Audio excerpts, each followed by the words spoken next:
ধুবুৰী সমষ্টিত নিৰ্বাচনী বতাহ।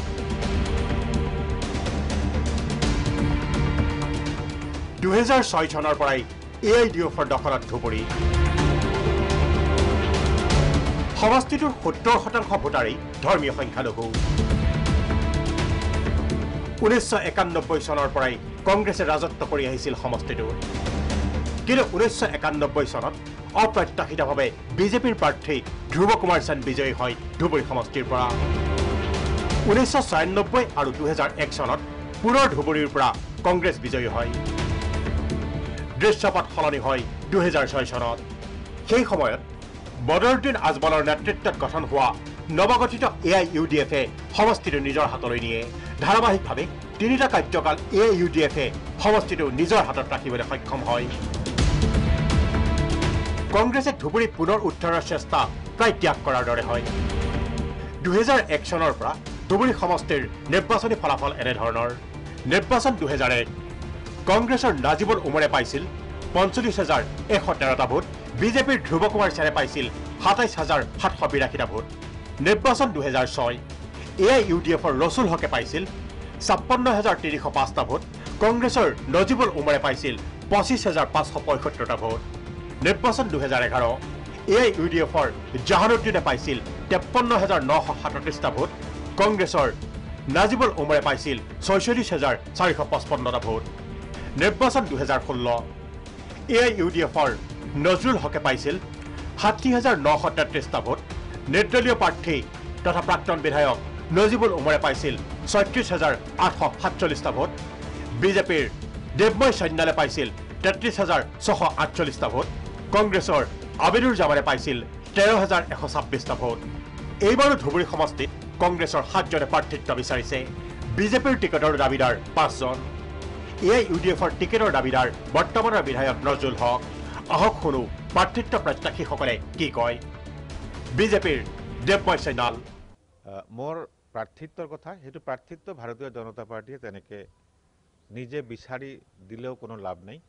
আমাৰ এটা কথা আছে, ওপৰৱালা দেখ ৰাহে। তেখেতসকলে মোৰ কাম চাব, বেলেগৰ কাম চাব, তেখেতসকলে ডিচিশ্যন ল'ব কাক প্ৰাৰ্থী দিয়ে।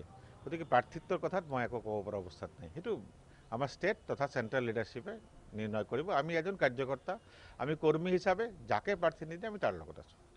কংগ্ৰেছৰ কাজী মহম্মদুল হাছান। ইঞ্জিনিয়াৰিং কমপ্লিট কৰিছোঁ, তাৰ পিছৰ পৰা মই কেতিয়াও চাকৰিৰ মাথা মাৰা নাই। মই ৰাইজৰ সেৱাৰ কাৰণে মই মাথা মাৰিছোঁ। লগতে মই কংগ্ৰেছ দলৰ নিষ্ঠানভাৱে মই ভালকৈ কাম কৰি আছোঁ যোৱা 6-7 বছৰৰ পৰা। গতিকে মোৰ অধিকাৰ আছে, মই বিচাৰিছোঁ আৰু মই 100% আশাবাদী যে এইবাৰ ধুবুৰী সমষ্টিৰ পৰা মোক প্ৰাৰ্থিত্ব প্ৰদান কৰিব।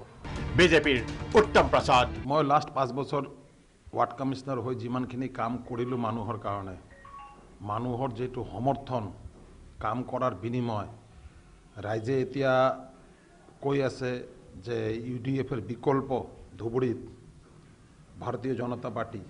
বিজেপিৰ মতিউৰ ৰহমান।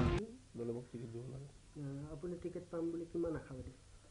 এতিয়া এইটো কথা এইটো ওপৰৰ কৰ্তৃপক্ষই বিবেচনা কৰিব, কিন্তু মোৰ মনৰ পৰা মই 100% চিয়ৰ। কংগ্ৰেছৰ বেবী বেগম। হয়তো আজি ধুবুৰী সমষ্টিৰ হেডকোৱাৰ্টাৰত আজি মই বিচাৰিছোঁ এজনে মহিলা। গতিকে মই ভাবোঁ যে মই আশাবাদী এইকাৰণে যে ইয়াতো আমাৰ দলে মোক প্ৰাৰ্থিত্ব দিব। কিয়নো যদি আজি ভাৰতবৰ্ষত আজি ইন্দিৰা গান্ধী যদি মহিলা হৈ প্ৰধানমন্ত্ৰী হ'ব পাৰিছিলে, আমাৰ এই নিয়াৰেষ্ট ৱেষ্ট বেংগলত যদি মমতা বেনাৰ্জী যদি চিফ মিনিষ্টাৰ হ'ব পাৰিছে, তেনেহ'লে মই মহিলা কিয় নোৱাৰিম। কংগ্ৰেছৰ মহম্মদ ৰেজাউল ইছলাম। মই 1992 চন 1992ৰ পৰা এই দলত এছ'চিয়েট হৈ আছোঁ। মই ছাত্ৰ ৰাজনীতিৰ পৰা আৰম্ভ কৰি আজি পেৰেণ্ট কংগ্ৰেছলৈকে মই কাম কাজ কৰি আছোঁ আৰু ইয়াৰ মাজতো মই BN কলেজৰ ছাত্ৰ একতা সভাৰ সাধাৰণ সম্পাদক আছিলোঁ। NSY ইয়থ কংগ্ৰেছ, সেৱা দল, পেৰেণ্ট কংগ্ৰেছৰ লগতো আছোঁ আৰু তাৰ মাজতে ৰাইজে মোক ভাল পাইছে, আশীৰ্বাদ দিছে। কংগ্ৰেছৰ জাহানুদ্দিন। চাওক, যে দলে যদি তৃণমূল পৰ্যায়ৰ পৰা ৰিপৰ্ট লয়, গ্ৰাউণ্ড ৰিপৰ্টটো লয়, নিশ্চয় তাতে নিশ্চয় মোৰ জনপ্ৰতিনিধিখিনি গম পাব। দ্বিতীয়তে মই যিহেতু এজন প্ৰাক্তন বিধায়ক থাকাকালীন অৱস্থাৰ পৰা মই ৰাইজৰ লগত ওতঃপ্ৰোত জড়িত বৰ্তমানলৈকে। কংগ্ৰেছৰ আবেদুৰ জামান জুৱেল। ছাত্ৰ জীৱনৰ পৰা সংগঠন কৰি অহা মই NSY ডিষ্ট্ৰিক্ট কংগ্ৰেছৰ প্ৰেছিডেণ্ট আছিলোঁ, যুৱ কংগ্ৰেছৰ লোকসভা প্ৰেছিডেণ্ট আছিলোঁ।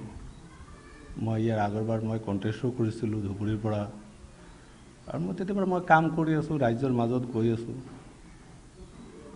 আৰু মই নিজকে ভাবোঁ যে মোক যদি টিকেট দিয়ে মই এইবাৰ কংগ্ৰেছ দলৰ ধুবুৰীত MLA হ'ব পাৰিম।